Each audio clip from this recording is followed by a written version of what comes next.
오늘 우리가 나눌 은혜 말씀은 마태복음 22장 37절에서 40절까지의 말씀입니다. 마태복음 22장 37절에서 40절까지의 말씀 다 같이 봉독하시겠습니다.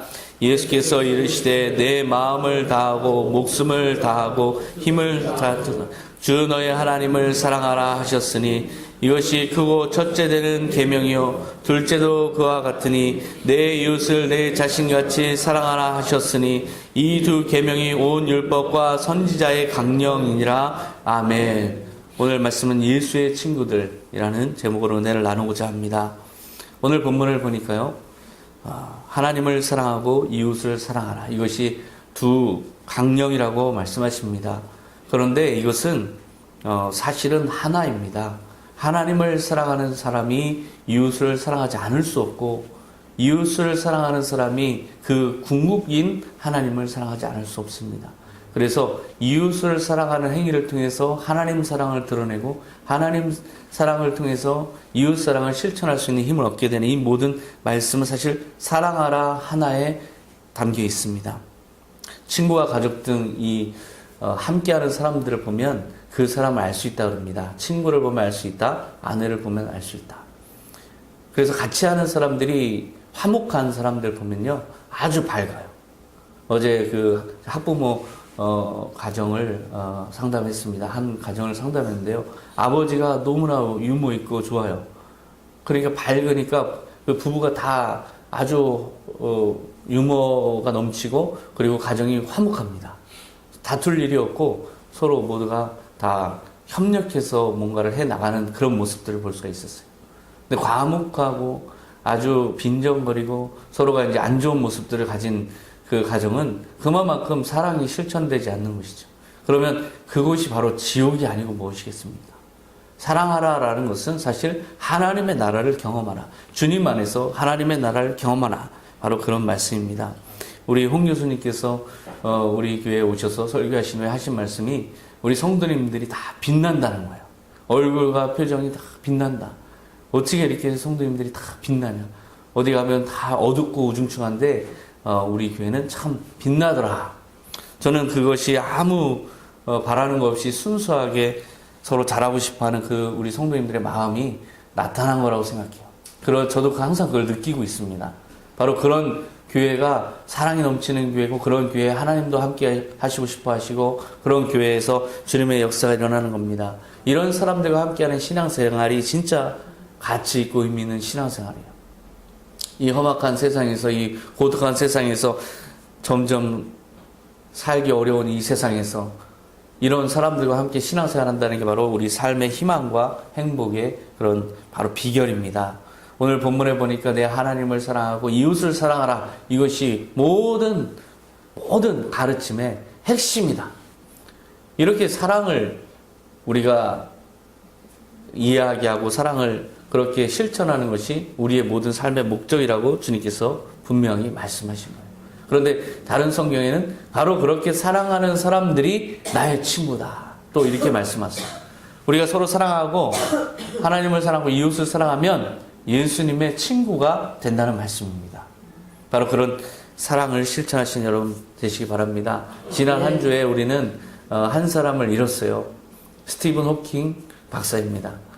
스티븐 호킹 그분이 우리에게 보여준 그 인생에 대한 낙관적인 그리고 긍정적인 모습들, 그리고 최선을 다하는 모습들 정말 귀감이 됐습니다. 76세 영국에 출신의 세계적 물리학자셨는데, 저는 이제 그분을 시간의 역사라는 책에서 만났습니다. 블랙홀을 발견하고 우주 생성의 원리를 밝히시고,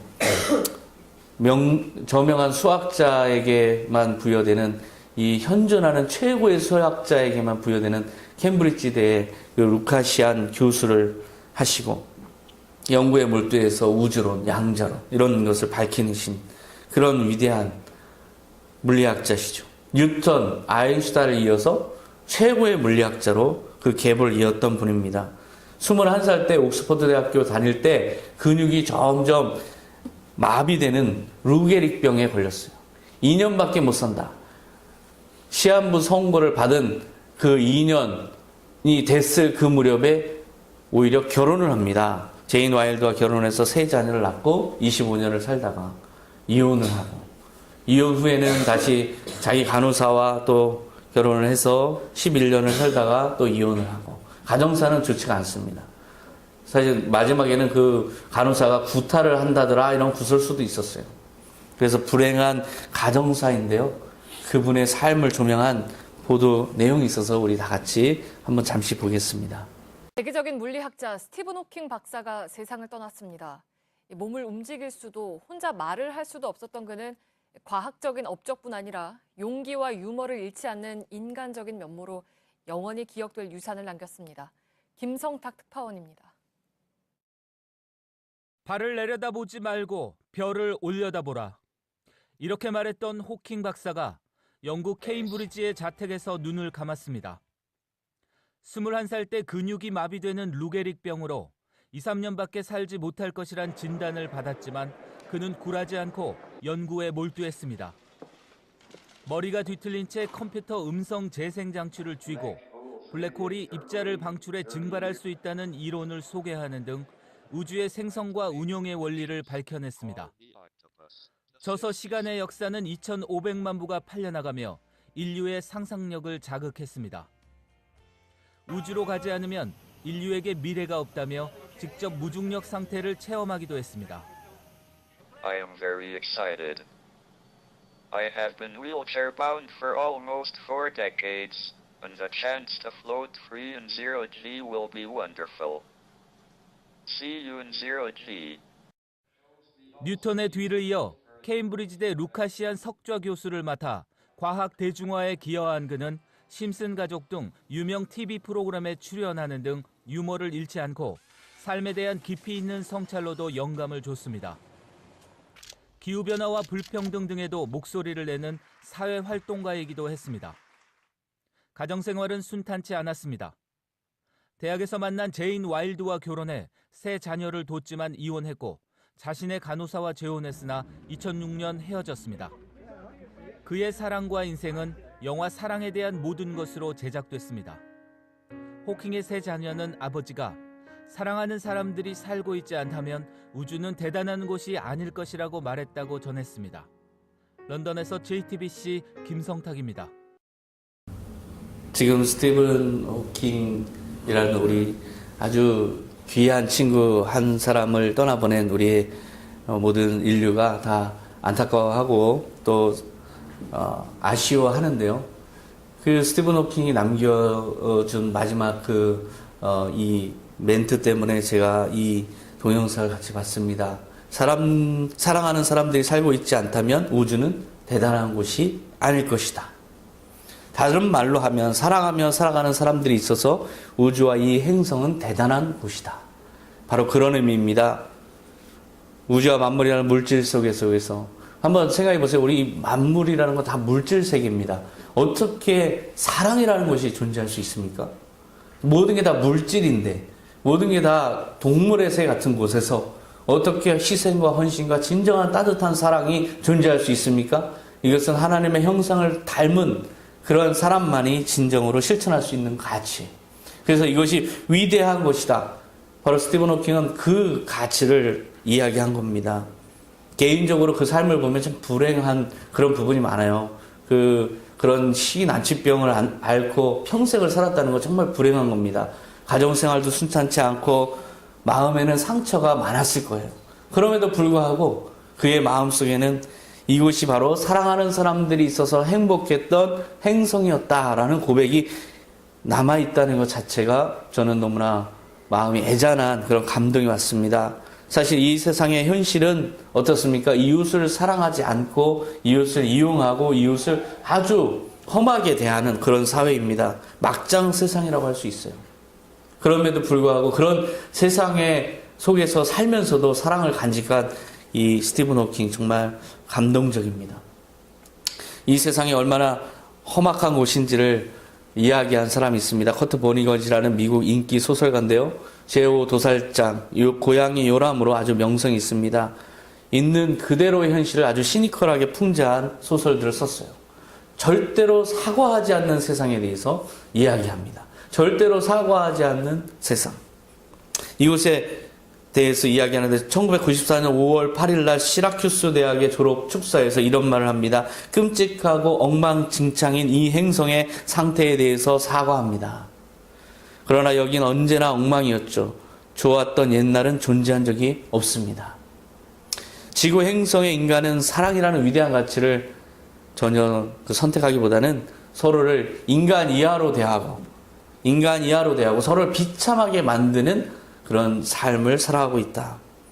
악하게 대하면서도 사과를 하지 않는 사람들이 참 많습니다. 그래서 밑으로 보면요, 정말 이 썩은 오물들이 다 올라오는 것 같아요. 그런데 아무도 자기가 정말 진정으로 사과한다는 그런 메시지를 이해하게 하는 사람이 없습니다. 자기의 법적인 책임만 어떻게든 벗어나려고 애를 쓰는 모습들을 보면서 한편으로는 이 세상이 너무나 잔악하다라는 생각을 하게 됩니다. 바로 이런 세상을 우리는 바라보고 있어요. 한편으로는 사랑을 간직하고 싶어하는 우리의 염원, 그것이 있고, 한편으로는 우리는 서로를 막대하는 막대먹은 세상이 우리 앞에 놓여져 있습니다. 예수님이 파악한 이 세상의 모습은 어땠을까요? 예수님이 오셨을 때, 하나님의 아들이 오셨을 때 이 땅에서 경험한 이 세상은 어땠을까요? 예수님이 보셨던 세상도 막대어 먹은 세상이었어요. 아주 무지막지한 사람들의 세상이었습니다. 권력이 있을 때는 빌붙어서 어떻게든 아부해서 살아남고자 하지만, 권력이 떨어지면 언제 그러냐는 듯이 배신하고 배반하고 또 정권을 뒤엎고 그리고 또 타락하고, 이러한 세상 사람들의 모습 속에서 예수님이 말씀을 하십니다. 마태복음 6장 1절에 보면 사람에게 보이려고 그들 앞에서 너희 의를 행하지 않도록 주의하라. 이것이 우리의 모습이라는 거예요.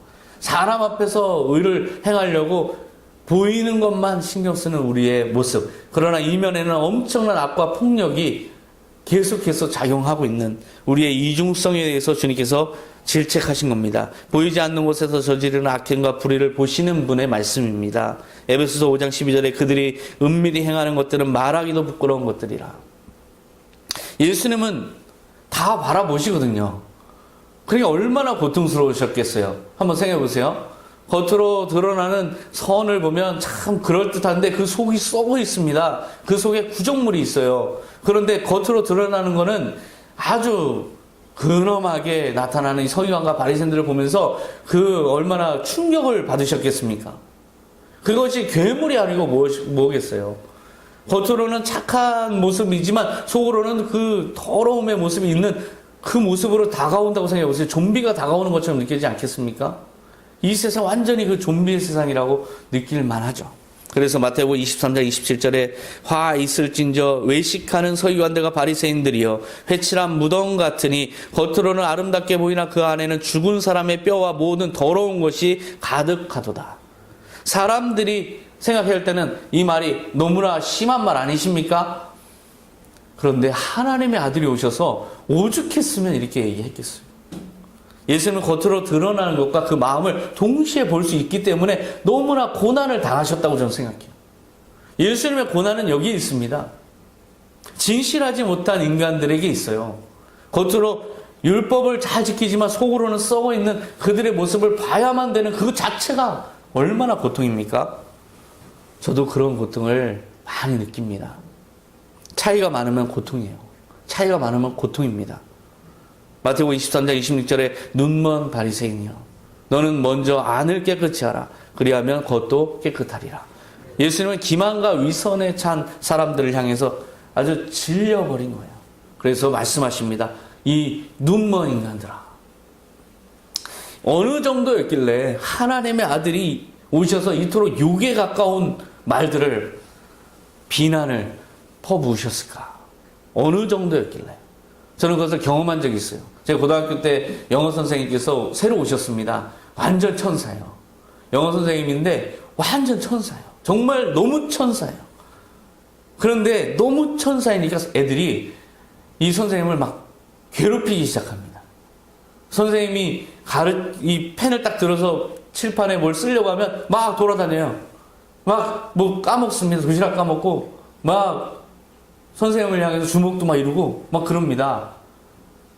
선생님이 그것을 보면서 야 너네들 그렇게 하지 마. 너네들 그렇게 하지 마. 계속 그러는 거예요. 너무 착하신 거예요. 그냥 마음이 선하신 분이세요. 그런데 아이들이 그치질 않습니다. 계속해서 선생님이 힘들어 하십니다. 그러다가 한 달쯤 지났을 때 어느 날 갑자기 학생들이 그러는 걸 보면서 반장 몽댕이 가져와. 그래서 다 나오라고 합니다. 그러면서 막 욕을 하시는 거예요. 갑자기 막 욕을 하시는 거예요. 그러더니 막 때리는데요. 정신없이 때립니다. 한 명 한 명 때리는데 가차없고 용서가 없이 때립니다. 너희들 어떻게 나한테 그럴 수 있니? 하면서 막 때리시는데 아무도 안 맞는 학생이 없이 다 맞았습니다. 저도 맞았습니다. 그런데 그 맞으면서 제가 기꺼이 맞아드렸습니다.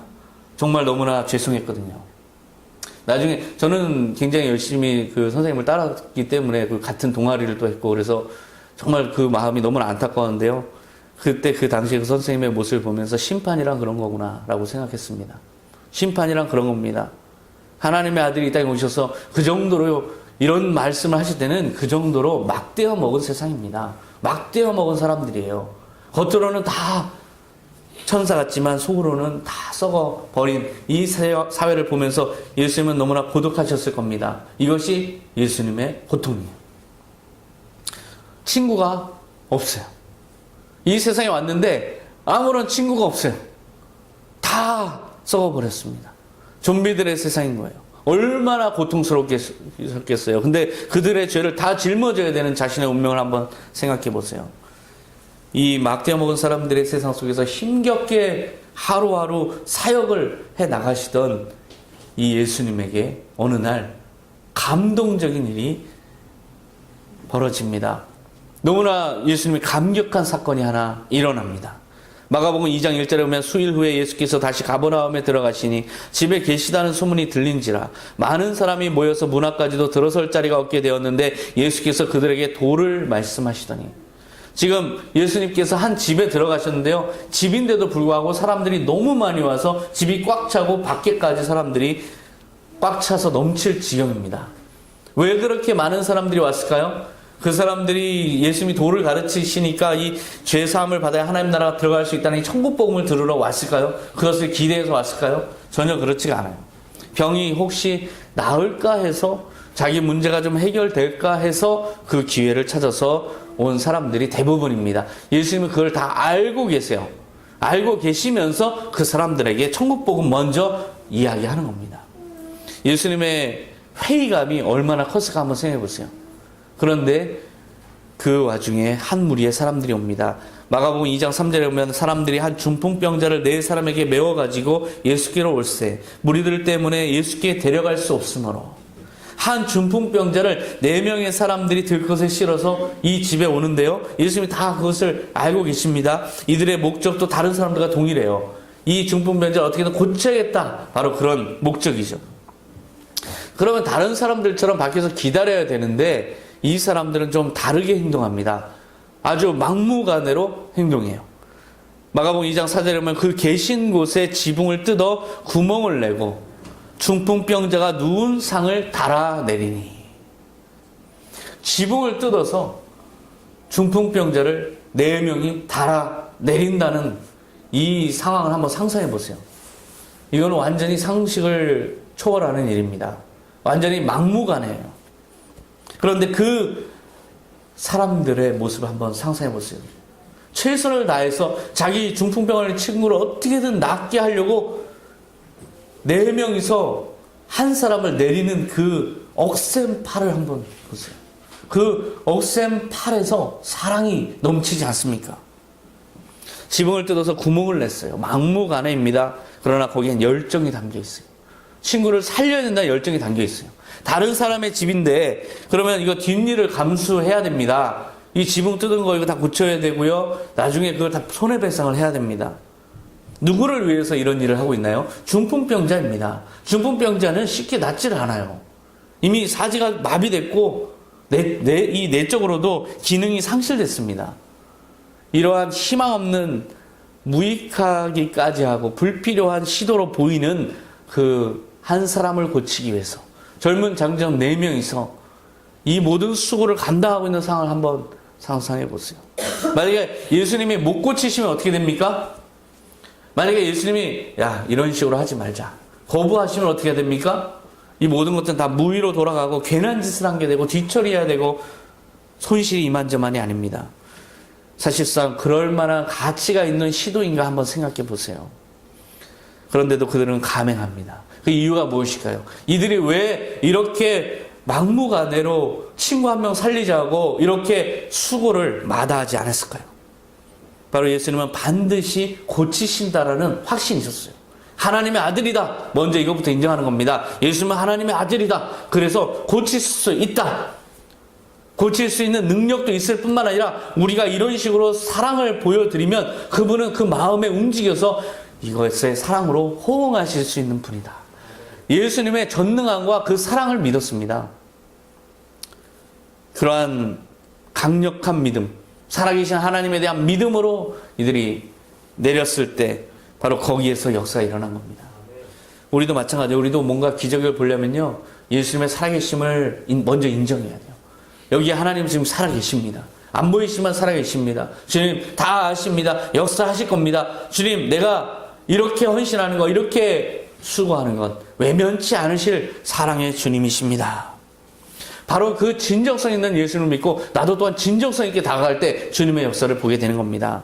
중풍병자의 친구들은 이 한 명 살리려고 그 열정 하나로 지금 그 친구를 내리고 있습니다.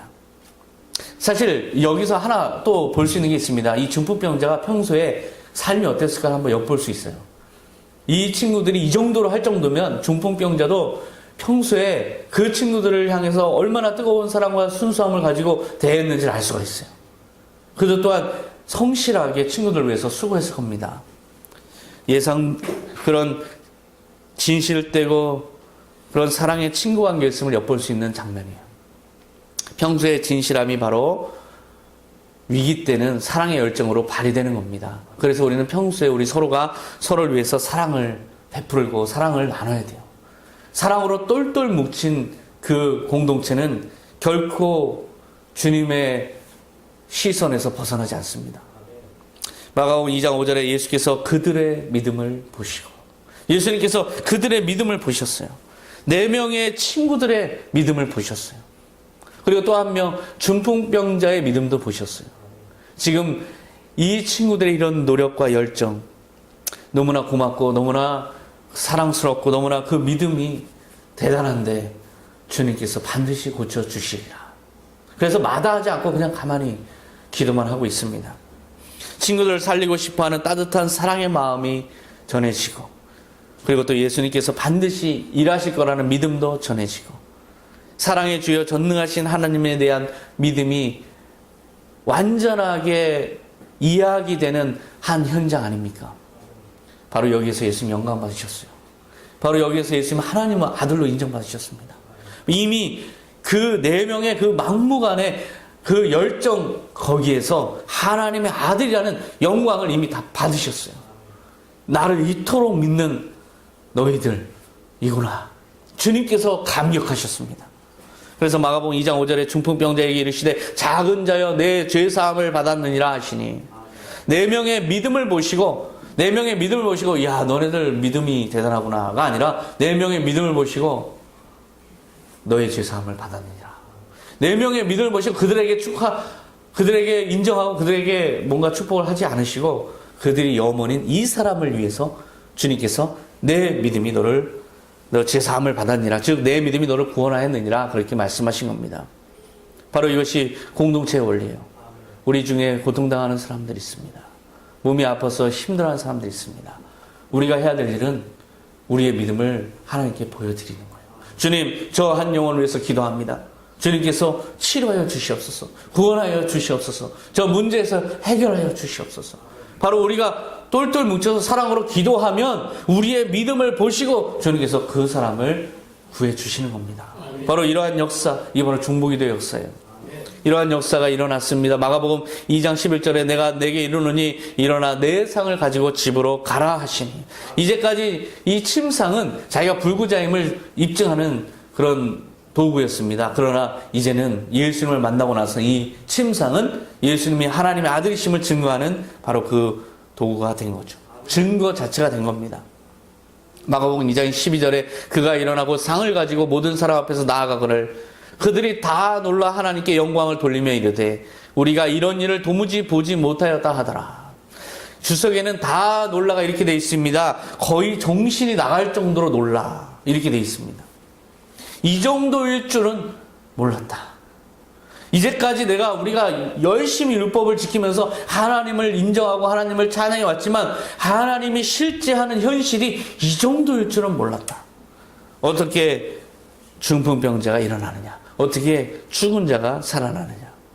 하나님께 영광을 돌리는 이 현실로 바뀐 겁니다. 이것을 일으킨 사람은 4명의 순수한 그 사랑의 열정이었어요. 하나님께서 함께 감동하시는 함께 하시는 그 감동의 현장으로 바뀐 거죠. 이곳에 바로 하나님의 나라가 임한 겁니다. 누가복음 17장 20절에 바리새인들이 하나님의 나라가 어느 때에 임하나이까 묻거늘 예수께서 대답하여 이르시되 하나님의 나라는 볼 수 있게 임하는 것이 아니요 또 여기 있다 저기 있다고도 못하리니 하나님의 나라는 너희 안에 있느니라. 바리새인들은 이것을 이해하지 못했습니다. 겉으로는 선한 척하고 율법을 지키는 것 같지만 속으로 썩어 있는 이기주의에 완전히 물들어 있는 이 사람들은 도저히 이것을 이해할 수가 없습니다. 그러나 4명의 친구들은 너무나 잘 이해합니다. 그 사랑이 넘치는 곳에 바로 하나님께서 함께 하시다는 그 놀라운 역사를 이들은 현실에서 지금 경험했어요. 중풍병 걸린 친구, 사실상 희망 없는 그 친구를 위해서 4명의 친구들이 완전히 똘똘 뭉쳐서 사랑의 마음으로 희망을 이어간 겁니다. 거기에 그 마음속에 사랑의 마음속에 하나님의 나라가 임한 거예요. 이미 사랑의 마음에 하나님의 나라는 임했습니다. 예수님께서 그걸 현실로 드러내 주신 것뿐이에요. 장벽을 만난 이들은 포기하지 않았습니다. 어떠한 장벽도 사실상 4-5명이 합쳐서 뭔가 사랑의 마음으로 똘똘 뭉쳐서 뭔가 하면은 해결 못할 게 없습니다. 정권을 바꾸는 거 5명만 똘똘 뭉쳐도 할 수 있습니다. 세상을 바꾸는 거 3명이면 할 수 있습니다. 그 사람이 없는 게 불행한 거죠. 지붕 위에 올라가서 구멍을 내고 중풍병에 걸린 친구를 끈으로 달아내리는 이들의 뜨거운 그 사랑의 마음을 보십시오. 그들의 가슴에는 사랑과 뜨거움이 있습니다. 지붕을 뜯다가 잔해가 떨어져서 사람이 다칠 수도 있고 경제적 배상을 해줄 수도 있고 너네들 왜 그러냐 하면서 와서 사람들이 시비를 걸어서 봉변을 당할 수도 있습니다. 그런데 그들의 사랑의 마음은 결코 방해하지 못했어요.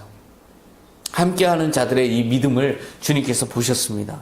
모두가 나누는 이 진실한 사랑의 마음에 예수님께서 이 막대 먹은 세상에서 처음으로 너무나 간절하게 그리고 너무나 감동적으로 감동하셨습니다. 완전한 감동을 하셨습니다.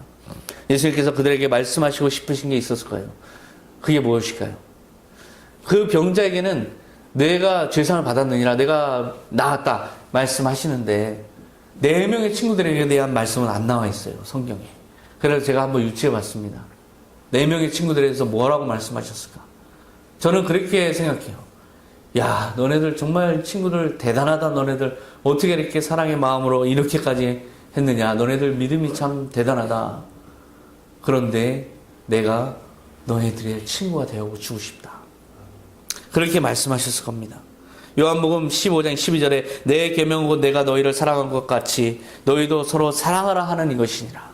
사람이 친구를 위하여 자기 목숨을 버리면 이보다 더 큰 사랑이 없나니 너희는 내가 명하는 대로 행하면 곧 나의 친구라. 나의 명하는 게 뭡니까? 서로 사랑하라라는 그 명령 아닙니까? 그 사랑을 행하는 그들을 향해서 예수님께서 말씀하신 건 당연히 나도 너희들의 친구다.